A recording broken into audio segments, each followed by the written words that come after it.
Today we're making coil pots. To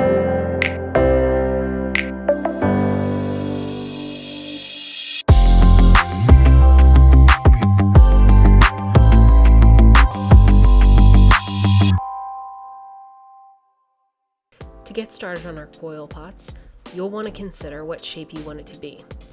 We're going to shoot for a pot that's at least 5 inches tall and displays at least 5 different types of coils. Start by drawing an outline of your pot, then take a look at the types of coils, short linked above, to fill in what your plan is for the coils. Make sure you complete a front and back view. You will likely have to make some changes as you go, but it's good to start with a plan. When you roll a coil, you're going to want to start by squeezing your clay as thin as you can with your fists first. Then you will roll it to round it off. When you roll it, you'll want to use even pressure as you move from your fingertips to the palms of your hands and pushing outward.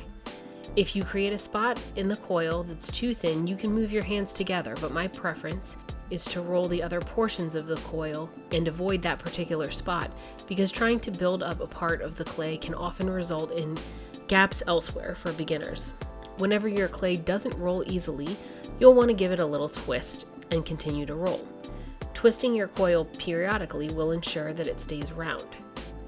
Remember that anytime you work with clay, the heat from your hands will slowly dry it out. This is particularly true with coils since they have such a large surface area. Be sure to moisten your coils as you go. If you're rolling many coils at once, set them inside of a plastic bag once you've rolled them so they don't dry out. For this project, we want the coils to be somewhere between the circumference of a pinky finger and a pencil. We'll start by creating a spiral coil base. Wrap your coil in a spiral motion, cutting the end off at a diagonal. If you need to connect another coil, cut that off at a diagonal as well and match the two up. Moisten the top a little bit and then blend the coils together. Once they're blended, use a rib to smooth out the surface. Keep in mind that if you want your pot to hold water, it will need to have no holes to be watertight. This should be the only coil that you blend on a table because it will flatten and compress the coil. The rest of your coils should be blended against your hand. For the first coil, you want to add a little bit of water and set it directly on top of the coil base. Then you'll blend it in while supporting the opposite side with your other hand. Any coil or set of coils after the first one will be placed slightly inside or outside of the coil, depending on how you want your shape to go.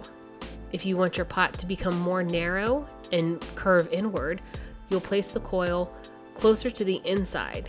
And if you want your pot to become wider, you'll place the coil closer to the outside.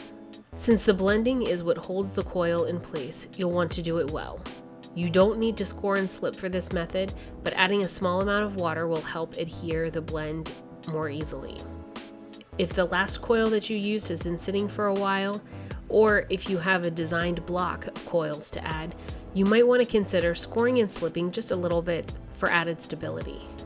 Just keep in mind that you'll want to be mindful of where you scratch to not mess up the design on the outside of your pot, and you'll want to make sure that you brush away any slip that squeezes out before the pot hardens.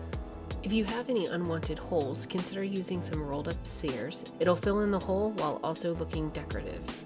Once you've built all your pieces together and your pot is firm, you can use a paintbrush to clean away any cracks and send it off to be fired.